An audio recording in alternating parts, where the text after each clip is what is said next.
Assalamualaikum warahmatullahi wabarakatuh. Halo semuanya, perkenalkan saya Siti Rahma Fauzia, NPM 214102063 dari kelas C Program Studi Gizi Fakultas Ilmu Kesehatan Universitas Siliwangi. Pada video kali ini saya akan memaparkan mengenai hipertensi dan bagaimana cara diet pangan yang bisa dilakukan. Sebelum ke materi pokok, yaitu diet pangan yang bisa dilakukan, kita juga harus tahu dulu nih, apa sih hipertensi itu? Nah, hipertensi ini merupakan tekanan darah tinggi yang bersifat abnormal. Seseorang dianggap mengalami hipertensi apabila tekanan darahnya lebih tinggi dari 140/90 mmHg menurut Elizabeth dalam Ardiansyah M tahun 2012. Menurut Prince, dalam Nur Arif dan Kusuma tahun 2016, hipertensi adalah peningkatan tekanan darah sistolik sedikitnya 140 mmHg atau tekanan diastolik sedikitnya 90 mmHg. Hipertensi tidak hanya berisiko tinggi menderita penyakit jantung, tetapi juga menderita penyakit lain seperti penyakit saraf, ginjal, dan makin tinggi tekanan darah makin besar resikonya. Menurut American Heart Association atau AHA dalam Kemenkes tahun 2018, hipertensi merupakan silent killer di mana gejalanya yang sangat bermacam-macam pada setiap individu dan hampir sama dengan penyakit lain. Gejala-gejala tersebut adalah sakit kepala atau merasa berat di tengkuk, vertigo, jantung berdebar-debar, mudah lelah, penglihatan kabur, telinga berdenging, dan mimisan. Nah, teman-teman, ini adalah prevalensi hipertensi berdasarkan pengukuran pada Riskesdas tahun 2019. Bisa dilihat ya teman-teman, tertinggi di Indonesia ada di Kalimantan Selatan dengan prevalensi 44,13. Nah, teman-teman, kita juga harus tahu nih, bagaimana sih gejala yang ditimbulkan oleh hipertensi ini. Nah, menurut Tambayong dalam Nur Arif dan Kusuma tahun 2016, tanda dan gejala pada hipertensi ini adalah sakit kepala, pusing, lemas, kelelahan, sesak nafas, gelisah, mual, mimisan, sakit dada, perlihatan buram, dan adanya darah dalam urin. Nah, terus bagaimana sih efeknya bagi tubuh? Nah, efek dari hipertensi ini adalah terjadinya komplikasi. Menurut Ardiansyah M tahun 2016, komplikasi dari hipertensi ini yang pertama terjadinya stroke. Stroke ini akibat dari pecahnya pembuluh yang ada di dalam otak atau akibat embolus yang terlepas dari pembuluh non-otak. Stroke bisa terjadi pada hipertensi kronis apabila arteri-arteri yang memperdarahi otak mengalami hipertrofi dan penebalan pembuluh darah sehingga aliran darah pada area tersebut berkurang. Nah, yang kedua yaitu gagal ginjal. Kerusakan pada ginjal disebabkan oleh tingginya tekanan pada kapiler-kapiler glomerulus. Rusaknya glomerulus membuat darah mengalir ke unit fungsional ginjal, neuron terganggu dan berlanjut menjadi hipoksik dan kematian. Rusaknya glomerulus menyebabkan protein keluar melalui urin dan terjadilah tekanan osmotik koloid, plasma berkurang sehingga terjadi edema pada penderita hipertensi kronik. Yang ketiga, ensefalopati. Ensefalopati atau kerusakan otak terjadi pada hipertensi maligna atau hipertensi yang mengalami kenaikan darah dengan cepat. Tekanan yang tinggi disebabkan oleh kelainan yang membuat peningkatan tekanan kapiler dan mendorong cairan ke dalam ruang interstisium di seluruh susunan saraf pusat. Akibatnya, neuron-neuron di sekitarnya terjadi koma dan kematian. Nah, terus apa saja sih penyebab terjadinya hipertensi ini? Nah, berdasarkan penyebabnya, hipertensi dibagi menjadi dua golongan, yaitu hipertensi primer dan hipertensi sekunder. Nah, untuk hipertensi primer ini adalah hipertensi esensial atau hipertensi yang 90% tidak diketahui penyebabnya. Beberapa faktor yang diduga berkaitan dengan berkembangnya hipertensi esensial ini diantaranya genetik. Individu dengan keluarga hipertensi memiliki potensi lebih tinggi mendapatkan penyakit hipertensi. Kemudian ada jenis kelamin dan usia. Lelaki berusia 35-50 tahun dan wanita yang telah menopause berisiko tinggi mengalami penyakit hipertensi. Kemudian konsumsi garam yang tinggi atau konsumsi makanan dengan kandungan lemak yang tinggi secara langsung berkaitan dengan berkembangnya penyakit hipertensi. Kemudian ada berat badan obesitas. Berat badan yang 25% melebihi berat badan ideal sering dikaitkan dengan berkembangnya hipertensi. Kemudian ada merokok dan alkohol. Nikotin dalam rokok merangsang pelepasan katekolamin. Peningkatan katekolamin mengakibatkan iritabilitas miokardial, peningkatan denyut jantung, serta menyebabkan vasokortison yang kemudian menyebabkan kenaikan tekanan darah. Merokok dan konsumsi alkohol sering dikaitkan dengan berkembangnya hipertensi karena reaksi bahan atau zat yang terkandung dalam keduanya. Nah, kemudian ada hipertensi sekunder. Hipertensi sekunder adalah jenis hipertensi yang diketahui penyebabnya. Hipertensi sekunder disebabkan oleh beberapa penyakit, yaitu yang pertama penyakit parenkim dan vaskular ginjal. Penyakit ini merupakan penyakit utama penyebab hipertensi sekunder. Hipertensi renovaskuler berhubungan dengan penyempitan satu atau lebih arteri besar yang secara langsung membawa darah ke ginjal. Kemudian ada gangguan endokrin. Disfungsi medula adrenal atau korteks adrenal dapat menyebabkan hipertensi sekunder. Adrenal mediated hypertension disebabkan kelebihan primer aldosteron, kortisol, dan katekolamin. Kemudian ada stres yang cenderung menyebabkan peningkatan tekanan darah untuk sementara waktu. Kemudian ada juga karena kehamilan. Nah, selanjutnya adalah klasifikasi hipertensi. Menurut Tambayong dalam Nur Arif AH dan Kusumaha tahun 2016, klasifikasi hipertensi klinis berdasarkan tekanan darah sistolik dan diastolik, yaitu yang pertama adalah kategori optimal, yaitu tekanan sistoliknya kurang dari 120 mmHg dan diastoliknya kurang dari 80 mmHg. Kemudian untuk kategori normal, tekanan sistoliknya 120 sampai 129 mmHg dan diastoliknya 80 sampai 84 mmHg. Kemudian untuk kategori high normal, tekanan sistoliknya 130 sampai 139 mmHg, tekanan diastoliknya 85 sampai 89 mmHg. Kemudian untuk hipertensi grade 1 ringan, tekanan sistoliknya 140 sampai 159 mmHg, untuk diastoliknya 90 sampai 99 mmHg. Untuk grade 2 atau sedang, tekanan sistoliknya 160 sampai 179 mmHg, untuk diastoliknya 100 sampai 109 mmHg. Untuk grade 3 atau berat, tekanan sistoliknya 180 sampai 209 mmHg, sedangkan tekanan diastoliknya 110 sampai 119 mmHg. Nah, untuk grade 4 atau sangat berat, tekanan sistoliknya lebih dari 210 dan tekanan diastoliknya lebih dari 210. Sedangkan menurut World Health Organization atau WHO dalam Nur Hidayah SA tahun 2016, klasifikasi hipertensi yang pertama ada tekanan darah normal, yaitu bila sistolik kurang atau sama dengan 140 mmHg dan diastoliknya kurang atau sama dengan 90 mmHg. Untuk tekanan darah perbatasan atau borderline, yaitu bila sistoliknya 141 sampai 149 mmHg dan diastoliknya 91 sampai 94 mmHg. Nah, untuk tekanan darah tinggi atau hipertensi, menurut WHO ini bila sistoliknya lebih besar atau sama dengan 160 mmHg dan diastoliknya lebih besar atau sama dengan 95 mmHg. Selanjutnya yaitu bagaimana sih cara mencegah dan mengobati hipertensi ini? Nah, cara mencegah hipertensi yang pertama bisa dengan cara kurangi konsumsi garam.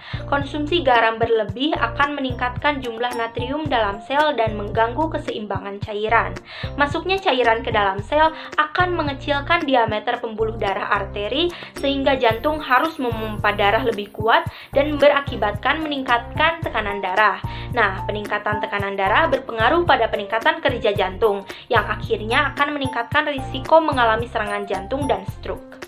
WHO merekomendasikan pengurangan konsumsi garam hingga di bawah 5 gram per hari untuk membantu mengurangi risiko hipertensi.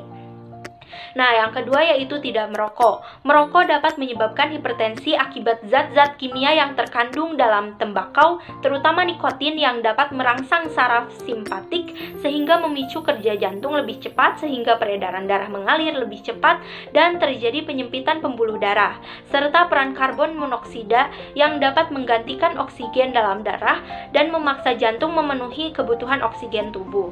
Menurut Sukmana tahun 2009. Kemudian yang ketiga ketiga, lakukan aktivitas fisik secara teratur. Aktivitas fisik adalah melakukan pergerakan anggota tubuh yang menyebabkan pengeluaran tenaga, dan ini sangat penting bagi pemeliharaan kesehatan fisik, mental, dan mempertahankan kualitas hidup agar tetap sehat dan bugar sepanjang hari.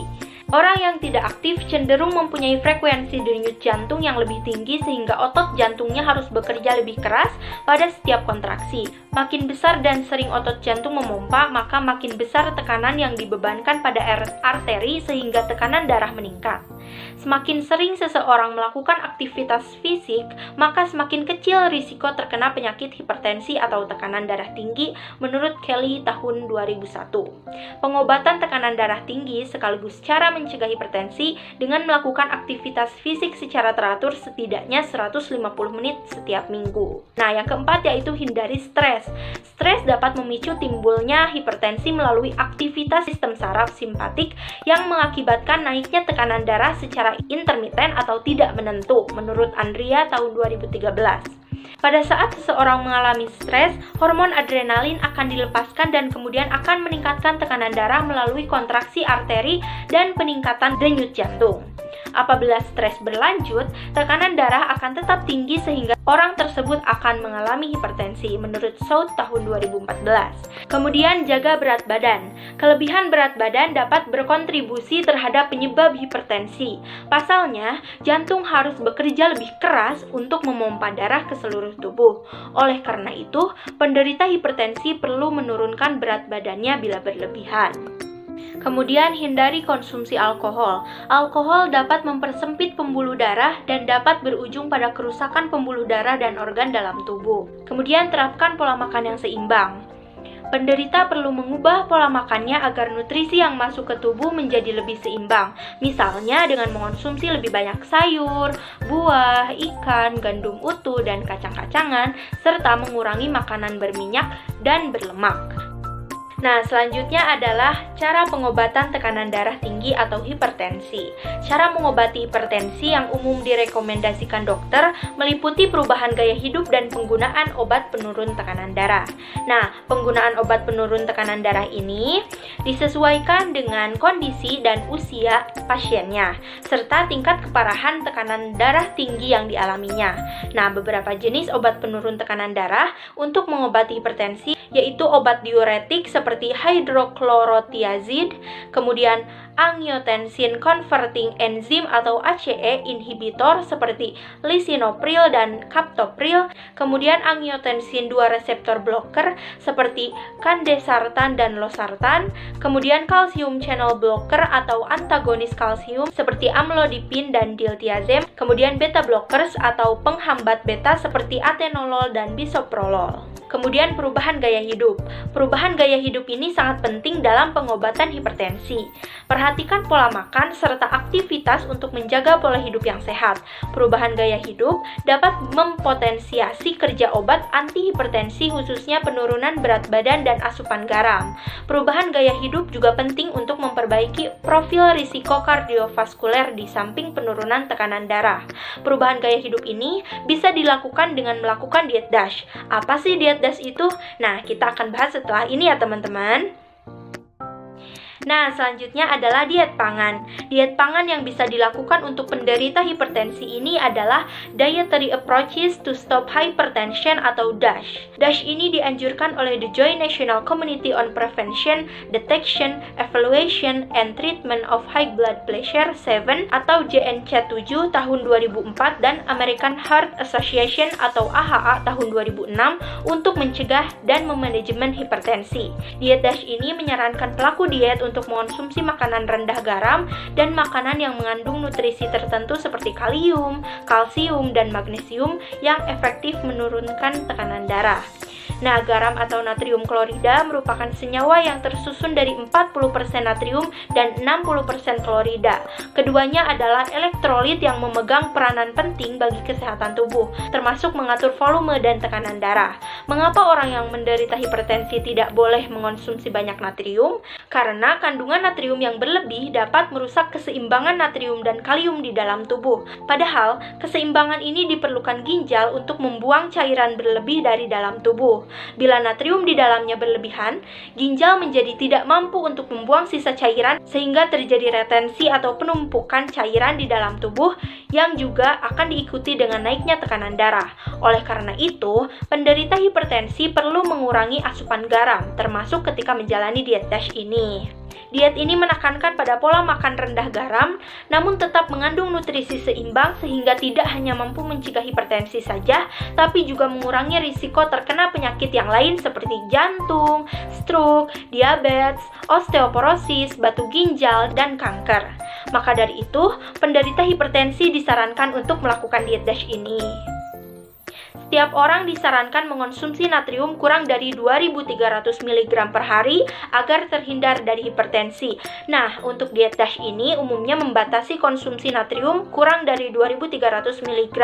Namun, untuk penderita hipertensi membatasi konsumsi natrium harus lebih ketat, yaitu hanya sekitar 1.500 mg natrium per hari. Untuk membiasakan diri dalam membatasi asupan natrium, penderita hipertensi bisa memulainya dengan beberapa hal berikut ini, yaitu tidak menambahkan garam berlebihan pada masakan, kemudian hindari makanan dalam kemasan, terutama kemasan kaleng. Alasannya, makanan dalam kemasan mengandung natrium lebih tinggi daripada makanan segar. Kemudian, batasi konsumsi daging menjadi hanya 6 ons per hari, penyajiannya pun harus diimbangi dengan sayuran. Kemudian, mengurangi konsumsi makanan berkolesterol tinggi dan mengandung lemak trans, kemudian menambah porsi buah-buahan saat makan, kemudian mengganti cemilan kemasan dengan buah-buahan segar, yogurt, atau kacang-kacangan tanpa garam, kemudian pilihlah susu yang rendah lemak. Nah, hal yang harus diperhatikan dalam menu diet DASH ini adalah membatasi porsinya per hari teman-teman. Untuk daftar makanan yang perlu dikonsumsi dalam menjalani diet DASH ini yaitu untuk kelompok sayuran minimal 4-5 porsi per hari. Hitungan satu porsi sayuran adalah sekitar 130 gram sayuran hijau mentah atau sekitar 65 gram sayuran yang dimasak. Ukuran sajinya 1 cangkir sayur berdaun segar, setengah cangkir sayur matang, dan 6 ons jus sayur. Pada diet DASH, dijadikan sayuran sebagai makanan utama dan bukan hanya pendamping nasi. Kita bisa mengolah sayuran menjadi berbagai macam masakan agar tidak bosan. Dan perlahan-lahan mulai menambah porsi sayuran sembari mengurangi porsi daging. Sayuran yang bisa dikonsumsi untuk penderita hipertensi ini diantaranya yaitu mentimun. Di dalam mentimun banyak terkandung kalium. Kalium ini merupakan elektrolit yang membantu mengatur jumlah natrium atau kandungan dalam garam yang ditahan oleh ginjal. Dengan kata lain, kalium bertanggung jawab atas terkontrolnya tekanan darah seseorang. Tak hanya itu, mentimun juga kaya akan vitamin C dan antioksidan seperti karotenoid dan tokoferol. Nutrisi-nutrisi ini dibutuhkan tubuh untuk mengontrol atau menurunkan tekanan darah. Kemudian ada sayuran hijau. Sayuran hijau kaya kalium yang bisa membantu ginjal dalam menyingkirkan natrium melalui urin. Nah, hal inilah yang pada akhirnya bisa membantu menurunkan tekanan darah. Kemudian ada wortel. Wortel ini mengandung senyawa fenolik seperti klorogenik dan asam kafeik yang dapat membantu untuk mengendurkan pembuluh darah dan mengurangi peradangan. Dengan begitu, kondisi tekanan darah tinggi dapat diatasi dan dicegah. Selanjutnya kelompok beras dan gandum, maksimal 6-8 porsi per hari. Satu porsi gandum adalah 1 lembar roti gandum atau sekitar 65 gram nasi atau pasta. Ukuran sajinya 1 lembar roti, 1 cangkir sereal kering, dan setengah cangkir nasi. Nah, gandum ini untuk memenuhi kebutuhan karbohidrat. Pilihlah asupan yang mengandung gandum utuh karena lebih kaya serat. Setiap 100 gram gandum terkandung 3,1 mg zat besi dan 36 mg kalsium yang bermanfaat.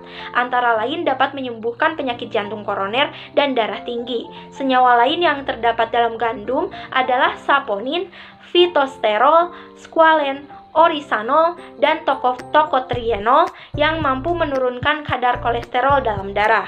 Selain itu, gandum juga memiliki kandungan rendah lemak selama tidak dikonsumsi dengan mentega, keju, atau krim. Kemudian roti. Konsumsi roti gandum dan bukan roti tawar putih biasa karena kandungan dari gandum tadi yang lebih baik untuk dikonsumsi. Kemudian nasi. Sebaiknya memilih nasi merah karena nasi merah mengandung natrium rendah sehingga membantu pasien hipertensi dan tekanan darah. Karena itu, makan nasi merah juga bisa mengurangi risiko terkena penyakit jantung. Kemudian kelompok buah-buahan minimal 4-5 porsi per hari. Buah kaya akan serat, kalium, dan magnesium yang baik untuk tubuh. Selain itu juga rendah lemak sehingga baik untuk dikonsumsi orang yang darah tinggi. Satu porsi buah kurang lebih sebanyak 65 gram buah potong. Ukuran sajinya 6 ons es jus, 1 potong buah sedang, 1/4 cangkir buah kering, dan setengah cangkir buah segar. Buah bisa dijadikan sebagai cemilan sehat maupun makanan utama saat sarapan. Sajikan buah-buahan sebagai cemilan. Jika tidak suka makan buah, olah menjadi jus tanpa tambahan gula. Contoh buah yang baik dikonsumsi penderita hipertensi yaitu pisang. Pisang kaya akan kalium. Kalium bekerja dengan cara mengurangi efek natrium. Semakin banyak kalium yang dimakan, semakin banyak pula natrium yang hilang melalui urin. Kalium juga mampu meredakan ketegangan di dinding pembuluh darah yang akan menurunkan tekanan darah. Kemudian jeruk. Jeruk kaya vitamin C, kalium, vitamin A, folat, antioksidan, dan tiamin yang sangat berperan dalam kesehatan pembuluh darah. Kemudian ada buah beri, terutama blueberry, yang kaya akan senyawa alami yang disebut flavonoid yang dapat membantu untuk mencegah hipertensi dan menurunkan tekanan darah. Blueberry, raspberry, dan strawberry mudah ditambahkan ke dalam menu harian atau diet. Kemudian kelompok daging, ayam, dan ikan maksimal 2 porsi per hari. Daging hewan merupakan sumber protein, zat besi, seng, dan vitamin.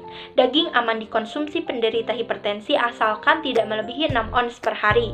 Satu porsi ikan dan daging tanpa lemak biasanya dihitung seberat kurang lebih 85 gram. Ukuran sajinya 3 ons daging, unggas atau ikan yang matang. Konsumsi daging tanpa kulit yang diolah dengan cara direbus atau dipanggang, bukan digoreng agar daging tidak menjadi santapan tinggi kolesterol. Nah, untuk daging sapi ini, apabila mengonsumsi daging sapi, pilihlah yang tidak berlemak agar tidak meningkatkan kadar kolesterol dalam darah. Daging sapi segar rendah lemak mengandung vitamin dan mineral yang dibutuhkan tubuh. Daging sapi juga mengandung kalium sebesar 378 mg yang dapat membantu menyeimbangkan kadar natrium di dalam tubuh. Kemudian untuk daging ayam, pilihlah daging ayam tanpa kulit. Daging ayam lebih baik dikonsumsi daripada daging sapi karena daging ayam memiliki kadar lemak yang lebih sedikit dibandingkan dengan daging sapi. Kemudian ada ikan. Nah, paling baik ini mengonsumsi ikan teman-teman, karena meskipun ikan ini berlemak, lemaknya adalah lemak sehat dan baik untuk tubuh. Ikan berlemak adalah sumber lemak omega 3 yang sangat baik yang memiliki manfaat kesehatan jantung yang signifikan. Lemak ini dapat membantu mengurangi tingkat tekanan darah dengan mengurangi peradangan dan menurunkan kadar senyawa penyekat pembuluh darah yang disebut oxylipins. Contoh jenis ikan yang bagus dikonsumsi adalah ikan salmon. Kemudian untuk kelompok kacang-kacangan dan biji-bijian, 3-5 porsi per hari. Satu porsi kacang yang sudah dimasak kurang lebih sebanyak 65 gram bisa dimasukkan dalam menu harian. Ukuran sajinya sepertiga cangkir atau 1,5 ons kacang-kacangan, 2 sendok makan atau setengah ons bijian, dan setengah cangkir kacang kering. Contoh jenis kacang yang baik dikonsumsi penderita hipertensi diantaranya kacang almond. Kacang almond ini mengandung kalium, protein, dan magnesium yang tinggi yang baik untuk penderita hipertensi. Selain baik untuk penderita hipertensi, manfaat lain dari kacang almond ini juga dapat mencegah penyakit jantung, mengendalikan kadar gula darah, dan lain-lain. Kemudian ada biji bunga matahari. Biji bunga matahari mengandung vitamin E, magnesium, protein, kalium, asam lemak linoleat, dan beberapa senyawa tanaman sehat lainnya yang dapat membantu menurunkan tekanan darah, kolesterol, dan gula darah. Kemudian ada kacang kedelai. Kacang kedelai mengandung isoflavon yang berkhasiat untuk menurunkan hipertensi. Isoflavon ini mampu melebarkan pembuluh darah dengan meningkatkan pelepasan oksida nitrat. Alternatif lain mengonsumsi produk olahan kacang kedelai seperti tempe dan tahu. Tempe dan tahu mengandung semua asam amino yang dibutuhkan tubuh, sehingga bisa dijadikan alternatif pengganti selain daging. Tapi kacang-kacangan lainnya seperti kacang Brasil, kacang mete, dan kacang macadamia harus dihindari teman-teman. Kacang-kacangan ini lebih tinggi lemak jenuh yang buruk bagi tingkat kolesterol tubuh. Jika ada terlalu banyak kolesterol dalam darah, itu bisa menumpuk di sisi arteri, mempersempitnya dan meningkatkan resiko serangan jantung atau stroke. Nah, kemudian ada kelompok lemak dan minyak, maksimal 2-3 porsi per hari. Dalam diet DASH, dianjurkan untuk mengonsumsi lemak tak jenuh alias lemak baik. Lemak tak jenuh mampu menurunkan kadar kolesterol dalam darah dan menekan risiko penyakit jantung, asalkan dikonsumsi dalam jumlah yang sesuai. Lemak tak jenuh tunggal terdapat pada minyak zaitun, alpukat, dan kacang-kacangan. Sedangkan lemak tak jenuh ganda dapat ditemukan pada ikan salmon, tongkol, dan olahan kedelai. Dalam jumlah yang cukup, lemak akan membantu tubuh menyerap vitamin dan mineral yang dibutuhkan serta baik untuk daya tahan tubuh. Namun, jika jumlahnya terlalu banyak, maka risiko penyakit jantung, diabetes, dan obesitas pun akan naik. Karena itu, perlu membatasi asupannya. Contoh satu porsi lemak yang dimaksud antara lain 1 sendok teh margarin atau 1 sendok makan mayones. Nah, kemudian untuk produk susu rendah lemak ini maksimal 2-3 porsi per hari ya teman-teman. Susu dan produk olahan seperti keju dan yogurt merupakan sumber vitamin D, kalsium, dan protein. Pilih produk yang rendah lemak untuk menghindari konsumsi lemak berlebih. Ukuran sajinya 8 ons susu, 1 cangkir yogurt, 1,5 ons keju. Untuk susu, selain tinggi kalsium, susu juga mengandung senyawa peptida juga berperan dalam menurunkan tekanan darah. Untuk yogurt ini, menurut beberapa penelitian, yogurt juga mengandung probiotik tinggi yang diyakini dapat membantu menurunkan tekanan darah. Nah, untuk keju, salah satu jenis keju yang baik dikonsumsi penderita hipertensi adalah keju cottage. Karena keju cottage ini tanpa garam dan mengandung bahan pengawet yang lebih sedikit. Nah, karena itulah keju cottage ini bisa menjadi lebih menyehatkan bagi penderita hipertensi. Kemudian untuk makanan manis maksimal 5 porsi per minggu. Dalam menjalani diet DASH, tidak perlu menghilangkan kebiasaan makan cemilan manis nih teman-teman. Namun lebih disarankan untuk memilih makanan manis, seperti jelly, agar-agar, atau biskuit rendah lemak.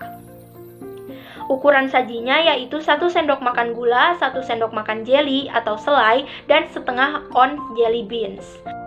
Nah teman-teman, ini adalah contoh menu pasien hipertensi dengan diet DASH. Nah untuk sarapannya, jus jeruk, susu rendah lemak, cornflakes, kemudian pisang, roti gandum penuh, kemudian margarin rendah lemak. Nah untuk makan siangnya, salad ayam, roti pita, sayuran segar campuran seperti wortel dan seledri, lobak, daun selada, keju mozzarella, susu rendah lemak, dan koktail buah dengan sirup encer. Kemudian untuk makan malamnya ikan bakar, beras, brokoli kukus, tomat rebus, salad bayam, kemudian tomat cherry, timun, saus salad, roti gulung, margarin, dan melon. Nah, untuk snacknya ini ada buah aprikot kering, kue pretzel mini, dan lain-lain. Bisa dibaca ya teman-teman. Nah, inti dari diet DASH ini adalah mengurangi asupan natrium, baik itu natrium dalam makanan, produk olahan, atau garam yang ditambahkan dalam masakan. Itu sebabnya jenis makanan yang dipilih dalam program ini adalah makanan dengan kadar natrium rendah. Diet DASH memang dapat membantu menurunkan kadar gula darah, namun agar program diet ini lebih efektif, disarankan pula untuk melakukan olahraga secara teratur. Jika merasa sulit untuk menjalani diet ini, atau merasa kurang cocok dengan diet ini, konsultasikan dengan dokter gizi agar dapat menemukan pola diet yang cocok dengan kesehatan kalian.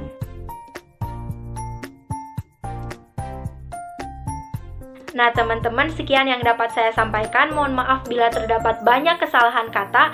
Terima kasih sudah menonton dan semoga bermanfaat. Wassalamualaikum warahmatullahi wabarakatuh.